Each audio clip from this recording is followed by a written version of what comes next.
On this episode of Mike Colamecos' Real Food, we're going to visit one of the greatest pastry chefs on the planet, Francois Payard, and see how he makes his custom-made chocolates, macaroons, and chocolate croissant.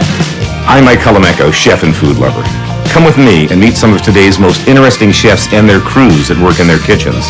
Real chefs, real restaurants, and real recipes. That's what's on the menu. This is Mike Colamecos' Real Food. One of the best bake shops in Manhattan is now located on Houston Street, and the baker is one of the best pastry chefs in America. Let's meet Francois Payard. For 13 years, you had one of the greatest pastry shop in New York City, and it closed a year ago, and everybody was heartbroken by how it's closing. How can this be? Was your plan to continue the expansion in the city and beyond? Is that the idea? The plan is to open a few more bakeries like this one. And I think the bakery can be in every corner of the city. There's too many bad bakery. Sure. And why not to have something with the best produce and affordable? You have one investor, you have one backer for this concept? Yeah, my partner is Marlon Abella, and they own Mark Group. They own like Avoce and a few restaurants. And it's still great to see your baking, because at the end of the day, you make the best things, and it's eggs, flour, sugar, vanilla, chocolate, nuts. It's just butter. It's pure, simple, classic pastry. It's all about using the right ingredients, and I think the problem with many people, they open too many places, and they cannot keep up on quality. That's the reason when I opened this bakery, I decided to have a small bakery over here, but I decided to have a very large production in the back to be able to keep up on the quality when you open a few shops. You can't talk about French pastry without talking about the croissant. Croissant dough is a laminated dough made by alternating layers of butter and dough through a series of folds. Here we see the dough as it runs through a sheeter. A sheeter is a conveyor belt that rolls dough to perfect thickness that's needed to form croissant. Most decent-sized commercial bakeries have a few of these as they roll the dough in a fraction of the time it would take to do it with a rolling pin. As there's a whole lot of butter in croissant dough, minimal handling time is crucial. The dough is spread out and cut in half with a knife. The baker then cuts diagonal lines through the dough, forming triangles. Finally, he rolls each triangular piece of dough around a dark chocolate bar. From here, the dough will be allowed to rest in refrigeration overnight, proofed and baked each morning prior to the store opening.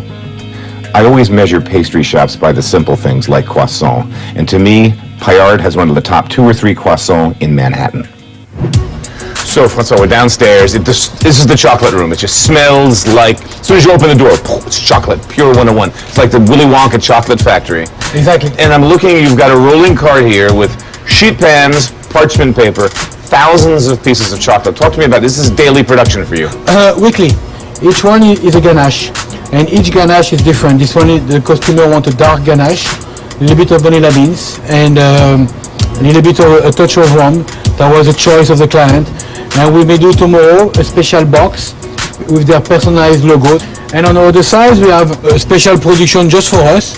This one is a caramel and a milk chocolate. And you see, what's very important is our ganache are very different. Look, it's the consistency of the ganache. It's incredible. The chocolate rooms at Payard are buzzing with activity nearly 24/7 as he has a huge global chocolate business. And these are all handmade, one by one, in-house with his custom-made flavored ganache.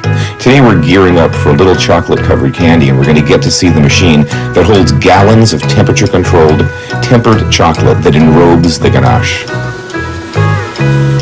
As the covered chocolates emerge from the machine still warm, chocolate transfer sheets are applied one by one, allowing edible, colored chocolate logos or designs to be placed on each piece while it's still warm.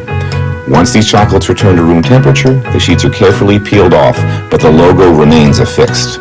If you're ever wondering why great artisan chocolate is a little more expensive, well, now you know, folks. It's really still done, piece by piece, one at a time, by hand. All right, we're here with Megan in the kitchen at Payard, and I'm like looking around, it's like, the usual suspects, the French guys, the Hispanic guys in the kitchen, so I'm like, all right, tell me your story. How did you end up here? I'm a student at Johnson & Wales University, and we had a 3-month internship that we were required. So I thought no better place in New York City to get the great experience. It's not only just being in this great bakery, but learning the French culture, the French pastry. It's beautiful, actually. The French are crazy about macaroons. It's kind of a national obsession. And for any great pastry shop, macaroons are a starting place to judge quality.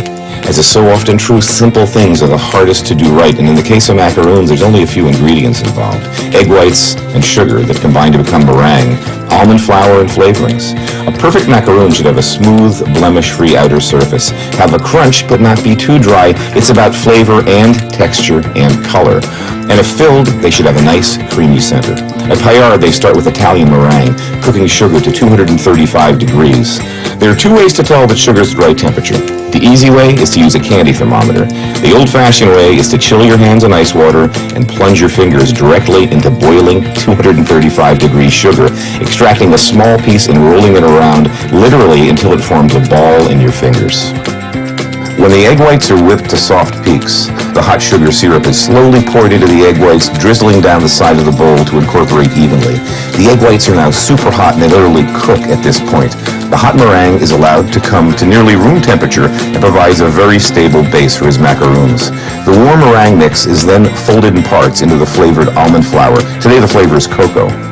The meringue is added in stages to maintain its volume, and once completely incorporated, the entire mix is placed into this fancy macaroon machine that doles out perfect little 2-inch circles onto sheet pans covered with parchment paper.